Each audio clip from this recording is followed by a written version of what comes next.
రైతులు కానీ నిరుద్యోగులు కానీ దేనికోసం వేసిర్రు అంటే ఈ ప్రభుత్వము రైతులకు ఇచ్చినటువంటి హామీలు కావచ్చు, రైతుల భూములను గుంజుకున్నటువంటి వ్యవహారంలో ఏ రకంగా వ్యవహరిస్తుందో దానికి నిరసనగా రైతులు నామినేషన్ దాఖలు చేశారు.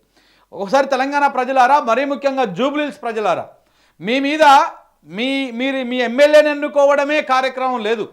మీ భుజాన ఎవరెవరి బాధ్యతలు ఉన్నాయంటే నిరుద్యోగుల బాధ్యతలు జూబ్లీహిల్స్ ప్రజల మీదనే ఉన్నాయి, వాళ్ళ భుజాననే ఉన్నాయి.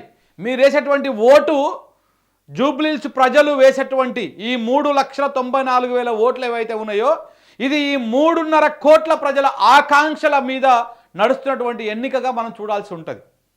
రైతులు ఎందుకు నామినేషన్ దాఖలు చేసిర్రో ఒకసారి మీరు గమనించండి, ఆలోచన చేయండి. దేనికోసం వేసిర్రు? నిరుద్యోగులు ఎందుకోసం నామినేషన్ దాఖలు చేసిర్రు? వాస్తవానికి కూడా నా నిరుద్యోగులు గెలవరు ఈ ఎన్నికల్లో, రైతులు గెలవరు. వాళ్ళు గెలుస్తందుకు ఏం నామినేషన్ దాఖలు చేయలేదు, ఇది ఓపెన్. వాళ్ళు దేనికి నామినేషన్ దాఖలు చేసి వాళ్ళు నిరసన వ్యక్తం చేయడానికి. ఈ ప్రభుత్వము దున్నపోతు మీద వానబడ్డట్టు మొండి వైఖరితోటి నిద్రమత్తుతోటి ముందుకు పోతా ఉన్నది, మొండిగా వ్యవహరిస్తూ.